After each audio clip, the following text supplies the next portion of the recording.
안녕하십니까. 8월 31일 수요일 말씀 묵상 함께 시작하겠습니다. 8월의 마지막 날이고 그리고 마태복음의 마지막 본문을 묵상하는 날입니다. 105번째 마태복음 묵상이고요. 이 마태복음 묵상을 이제 마치는데 이 말씀을 통해서 주님께서 우리에게 허락하셨던 그 4개월 동안의 은혜가 다시 한번 되살아나서 우리들에게 큰 힘이 되기를 간절히 기도합니다. 오늘 본문 마지막 마태복음 28장 16절에서부터 20절, 이 짤막한 본문이고요. 사실 굉장히 유명한 본문이죠. 그런데 이 본문을 통해서 마태가 우리에게 무엇을 말하고 싶어 하는가? 사실 마태는 이 마지막 본문을 통해서 지금까지 한 이야기들을 요약하고 있거든요.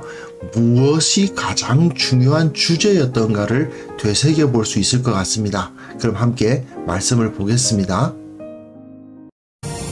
11 제자가 갈릴리에 가서 예수께서 지시하신 산에 이르러 예수를 배웠고 경배하나 아직도 의심하는 사람들이 있더라.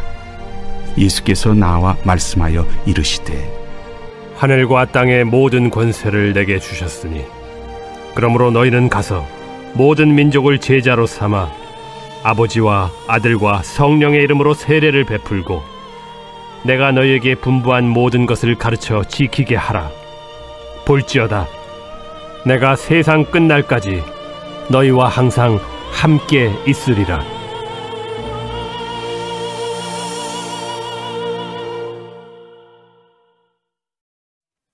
네, 말씀 잘 보셨습니까? 사실 오랫동안 신앙생활 하신 분들의 입장에서는 상당히 익숙한 매우 유명한 본문입니다. 그런데 마태의 입장에서 마태복음이 어떤 결론을 내리고 있는가에 대해서 좀 집중하면서 이 본문을 살펴보았으면 좋겠습니다. 사실 선교사님들이 이 본문을 많이 인용하면서 세계 선교를 주장하지만 사실 마태가 세계 선교를 위해서 세계 선교를 가르치고 주장하려고 이렇게 본문을 쓴 건 아니죠. 마태복음이 이 말씀을 통해서 말하고자 하는 핵심부가 있거든요. 이것은 어제 본문과 연결해서 생각해 보아야만 합니다. 예수님께서 부활하시고 다시 제자들을 만나심을 통해서 과거의 이스라엘은 끝난 거예요. 과거의 이스라엘은 버려졌고 유대인 공동체는 더 이상 이스라엘이 아니고 새로운 이스라엘이 세워지는데 이 새로운 이스라엘이 어떻게 세워지는가? 어떤 가치를 가지고 세워지는가? 어떤 사람들을 통해서 어떤 형태를 가지고 세워질 것인가? 이런 것이 이 본문에서 나타나고 있다고 생각하시면 되겠습니다. 자, 11 제자가 갈릴리에 갔습니다. 어제 본문에서 군병들의 모습과 대조되는 것입니다. 어제 여자들의 모습과 군병들의 모습이 대조되고 있었잖아요. 여기선 다시 이 제자들의 모습과 군병들의 모습이 대조가 돼요. 11 제자가 갈릴리로 갑니다. 그런데 경비병은 어디로 갔죠? 성에, 예루살렘이죠. 예루살렘 성에 들어갔습니다. 11 제자는 갈릴리, 경비병은 예루살렘 성. 이렇게 위치가 대조되고 있습니다. 그리고 예수께서 지시하신 산에 이르렀습니다. 이스라엘의 역사를 보면 언제나 하나님께서 임재하시는 곳은 산이죠. 하나님의 임재하시는 위치에 11 제자가 모이는데 제자들은 예수님을 배웁고 경배합니다. 하지만 경비병들은 대제사장들을 만났다. 이런 완전히 대조되는 모습을 보여주고 있죠. 그런데 재미있는 것, 제자의 숫자가 11명입니다. 당연한 것 아니냐? 가룟 유다가 빠졌으니까 11명이지. 그렇게 생각하실 수 있습니다. 하지만 말입니다. 지금까지 마태의 글을 보면 언제나 숫자의 상징성을 상당히 잘 살려서 기록하고 있었어요.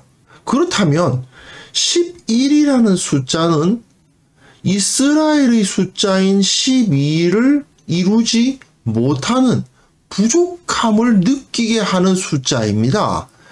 지금 예수님은 산에서 그 제자들을 만나시고 새로운 이스라엘을 시작하시는 거란 말이죠. 그런데 왜 12제자가 아니냐? 가룟 유다 때문에 어쩔 수 없지 않습니까? 그렇다면 왜 굳이 11명이라고 밝히고 있냐? 그냥 제자들이 이러면 되지. 왜 굳이 그것을 11명이라고 밝혀서 부족함을 느끼게 만드는가? 이런 생각이 들죠. 그뿐만 아니라 여기 아직도 의심하는 사람들이 있더라. 요한복음에서는 도마가 의심했다고 되어 있는데 마태복음에서는 도마를 의도한 것인지 아닌지 분명하지 않습니다. 사실 도마가 의심했고 예수님을 만난 곳은 예루살렘이었고 여기는 갈릴리 아닙니까? 그러니까 여기서 의심하는 사람들이 과연 누구였는지는 나타나 있지 않습니다. 중요한 것은 이 사람들이 12명을 이루고 있지도 않았고 11명이었고 그리고 그 가운데 의심하는 사람들도 있었다라는 것이죠. 아니, 복음서 이 마지막에 예수님의 부활이 선포되는 승리의 장소인 것 같은 곳에서 제자들은 11명이었고 의심하는 사람들이 있었다라는 표현을 굳이 쓰고 있습니다. 이 제자들은 그 지키던 자, 경비병들이 천사를 보고 떨며 죽은 사람과 같이 되는 그러한 경험을 못하고 있는 거예요. 이들의 체험은 약해요. 오히려 그 부활을 직접 목도한 경비병들이 더 큰 체험을 했지 제자들의 영적인 체험은 부쩍 약했다. 경비병들에 비해서 상당히 약했다라는 것을 알 수 있습니다. 마태는 이 모든 것을 통해서 이들이 불완전했다라는 것을 강조해서 보여주고 있는 것입니다. 초대교회의 모습은 분명히 불완전했을 것입니다. 초대교회의 모습은 그 가운데 여러 가지 문제들을 안고 있었을 것입니다. 그러나 이 11명의 제자는 어떻습니까? 예수님을 배웠고 경배했고 그리고 나머지 그 한 명의 자리를 이방인들이 채우는 그러한 역사가 일어날 겁니다. 하지만 여전히 이들은 예수님이 잡히실 때처럼 부족했고 여전히 이들은 온전히 믿지 못했습니다. 하지만 예수님은 이들의 불완전함이나 의심을 책망하셨다라는 기록이 없죠. 초대교회의 모습은 원래부터 부족하고 교회는 원래부터 허술했습니다.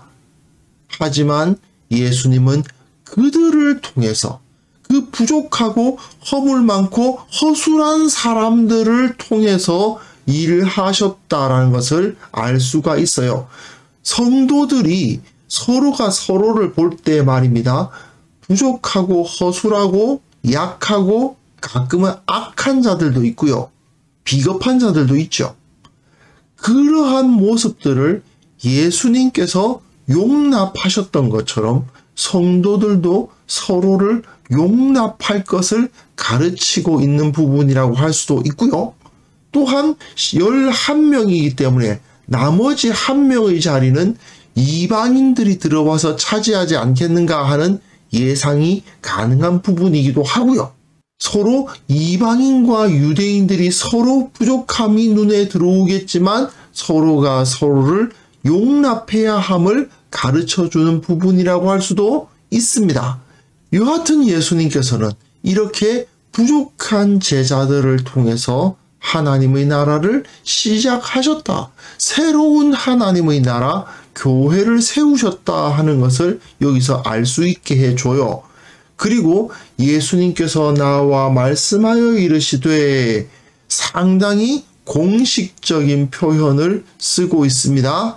하늘과 땅의 모든 권세를 내게 주셨으니 하늘의 권세와 땅의 권세가 주님께 주어져 있습니다. 그런데 군병들은 어떠합니까? 돈의 권세와 그리고 총독의 권세, 어제 우리가 다루었죠? 돈의 권세와 총독의 권세를 따랐습니다. 하지만 예수님의 제자들은 누구의 어떤 권세를 따라야 되는 것입니까? 예수님이 하늘과 땅의 모든 권세를 가지신 분이시기 때문에 우리는 그분을 믿고 그분의 권세를 의지하는 것이죠. 그리고 군인들은 어떻게 합니까? 돈을 받고 가르친 대로 하였다라고 되어 있습니다. 가르친 대로 하였다? 예수님께서는 말씀하셨죠. 내가 너희에게 분부한 모든 것을 가르쳐 지키게 하라. 군인들은 대제사장으로부터 배운 바를 가르쳐 전파했는데 제자들은 예수님께서 분부하신 모든 것을 가르쳐 지키게 합니다. 여기서는 지키게 한다는 것이 표현되어 있는 것도 우리가 주목해서 볼 만한 것입니다. 단순히 가르칠 뿐만 아니라 그것을 실천하고 지키게 한다라는 것이 마태복음에서는 매우 중요한 사실이니까요. 또한 군인들은 그 가르친 바를 퍼뜨려서 유대인들 가운데 이 말이 두루 퍼지게 했죠. 하지만 예수님의 제자들은 모든 민족을 제자로 삼습니다. 더 이상 유대인의 테두리 안에 머물러 있지 않는 거예요. 예수 그리스도의 복음은 유대인뿐만 아니라 모든 족속, 모든 민족에게 흩어져서 그 복음의 진리가 선포될 것입니다. 그리고 마태는 이 18절에서부터 20절까지의 내용에 마태복음이 지금까지 가르쳐온 여러 가지 중요한 주제들을 다 모아놓았어요. 첫째 어떤 것입니까? 예수님께서 왕이 되셨다. 예수님은 왕이시다라는 것이 여기서 선포되고 있죠. 예수님은 다윗의 후손으로 오셨다. 1장을 생각해 보십시오. 예수님은 다윗의 후손으로 오셨다. 2장에서 유대인의 왕으로 오신 이가 어디 계시뇨 하고 저 동방박사들이 찾아와서 막 소동이 일어나고 헤롯 왕이 죽이려고 하는 그런 모습들 다 예수님이 왕이시다 하는 것을 선포하는 거잖아요. 그 메시지가 계속 이어져 왔거든요. 그리고 그 결론, 하늘과 땅의 모든 권세를 가지신 왕이 바로 예수님이시다 이거죠. 그리고 또한 가르쳐 지키게 하라. 이게 매우 중요한 메시지죠. 단순히 머리로는 알고 지키지 않는, 입으로는 주여 주여 하지만 실제로는 순종하지 않는 자들은 하나님의 나라 천국에 들어갈 수가 없다. 이것이 바로 매우 중요한 것 아니겠습니까? 이것과 연결되는 상당히 중요한 메시지, 제자로 삼으라. 제자의 대조되는 존재들은 무엇입니까? 무리죠. 무리와 제자인데, 무리와 제자는 서로 대조되고 있지 않습니까? 가르쳐 지키는 사람들이 제자고, 가르침을 받고 나름대로 혜택은 얻으려고 하지만 정작 그 말씀대로 지키진 않는 자들이 바로 무리죠. 그렇기 때문에 너희들은 제자가 되어야 된다. 그리고 마태복음에선 계속 강조되던 것, 유대교라는 이 테두리는 이제는 그 사용연한이 끝났다. 이제 천국은 이 유대교, 이스라엘 족속, 이 혈통적인 이스라엘 안에 머물러 있지 않고 모든 족속을 향해서 나아가고 있기 때문에 마태복음의 주요 독자층이었던 유대인들에게 너희들이 마음을 열고 이제 우리는 유대인이라는 정체성보다는 그리스도인이라는 정체성을 가지고 다른 이방인들까지 포용할 수 있어야 한다고 가르치고 있는 것입니다. 그리고 마지막이 결론이죠. 볼지어다 내가 세상 끝날까지 너희와 항상 함께 있으리라. 사실 이 볼지어다가 지금까지 수차례 번역되지 않고 누락되었던 보라입니다. 헬라어 이두예요. 근데 다른 데서는 다 생략했는데 여기는 예수님께서 하신 말씀이다 보니까 생략하지 않고 그대로 놔뒀죠. 그런데 마태는 이 보라, 이 이두라는 단어를 통해서 주의를 집중시켜 왔거든요.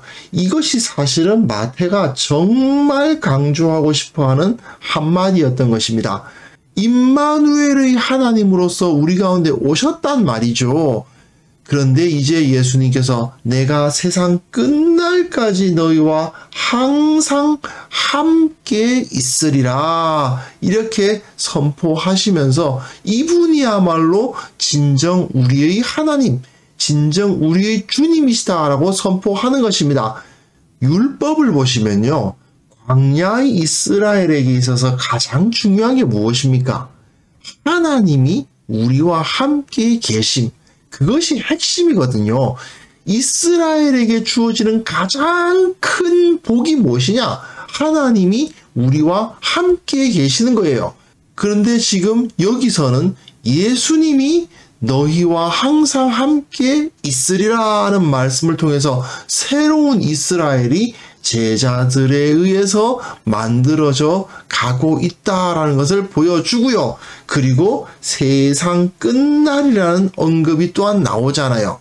24장, 25장 기억나시는지 모르겠는데 성전이 무너질 것에 대해서 예수님께서 말씀하시고 열처녀 비유, 달란트 비유, 양과 염소 비유 이야기하시면서 마지막 날에 대해서 계속 가르치셨던 것 기억나시죠? 그것을 생각해 봐도 마태는 이 종말, 마지막 말세를 늘 의식하면서 주님의 재림을 기대했던 사람이죠. 바로 그 사실을 여기서도 찾아볼 수가 있습니다. 곧 주님께서 다시 오신다. 세상 끝날은 우리의 눈앞에 놓여지고 있다. 그러므로 그날까지 우리 주님과 함께 동행하며 주님을 떠나지 말고 이 세상 가운데 흩어져 모든 민족을 제자로 삼자. 무리가 아니라 제자로 삼자. 이렇게 가르치며 마태복음을 마치고 있는 것입니다. 오늘 본문을 통해서 우리가 기억해야 될 것은 예수님의 제자들이란 자들이 완벽하지 않았다라는 사실입니다. 예수님은 그들의 부족함을 탓하지 않으셨습니다. 오히려 부족했던 그들에게 사명을 주셨고 함께 하실 것을 이렇게 약속하셨습니다. 연약하고 어리석지만 그럼에도 불구하고 세상의 권세에 붙잡혀 있지 않고 예수 그리스도의 모든 권세를 믿고 따르는 자들에게는 예수님께서 함께 하시는 은혜, 그 능력으로 도우시는 은혜를 누리게 하시는 것입니다. 그래서 이제 우리는 마태복음을 마무리하면서요, 지금까지 다루었던 이 모든 것들, 왕이신 주님, 무리가 아니라 제자가 되어야 되고 제자로서 서기 위해서는 정말 가르치고 지키는 모습을 보여야 되고 예수님이 바로 온 땅의 왕이시고 하나님이시라는 사실을 믿으면서 주님 앞에 온전히 그 복음을 실천하며 살아가야겠다는 것을 우리가 다시 한번 다짐할 수 있었으면 좋겠습니다. 이 시간 마태복음을 마치며 기도하실 때에 우리가 지금까지 깨달았던 모든 것들 내 삶 가운데 살아 역사하게 하옵소서. 특별히 오늘 본문을 놓고 기도할 때에 나의 부족함을 아시지만 또한 우리 교회의 부족함을 아시지만 주님께서 우리 가운데 거하사 우리 부족함과 연약함과 어리석음에도 불구하고 주님께서 우리에게 맡기신 사명을 감당하는 그리스도인, 감당하는 주님의 제자, 감당하는 교회가 되게 하여 주옵소서. 함께 기도하는 시간을 가졌으면 합니다.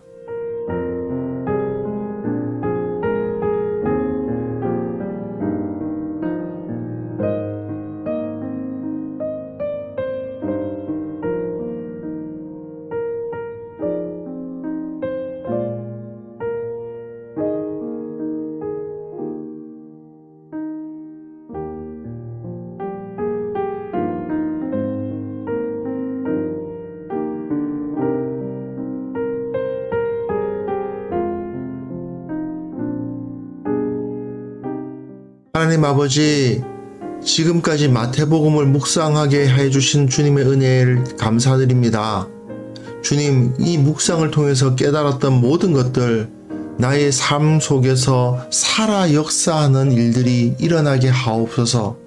사라지지 아니하고 내 영혼에 남아서 내 영혼의 양식이 되고 힘이 되는 말씀의 능력을 우리가 체험할 수 있도록 도와주옵소서. 주님, 나의 부족함, 우리의 부족함을 아십니다.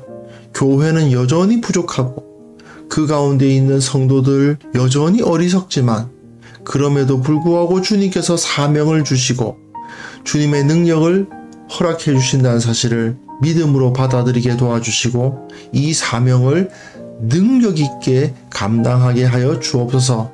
믿음을 가지고 주님만을 의뢰하며 주님을 따르며 살아갈 수 있는 자들 되게 하여 주시고, 특별히 우리 교회를 놓고 기도하오니 우리 교회에 속한 모든 모임, 모든 교제 가운데 예수님께서 함께 하셔서 정말 주님을 체험하는 역사가 이루어질 수 있도록 도와주옵소서. 예배 가운데 주의 성령의 임재가 나타나게 하시고 함께 모여 기도할 때마다 주님께서 우리에게 응답해 주신다는 것을 체험하는 그러한 역사가 일어나게 하여 주옵소서.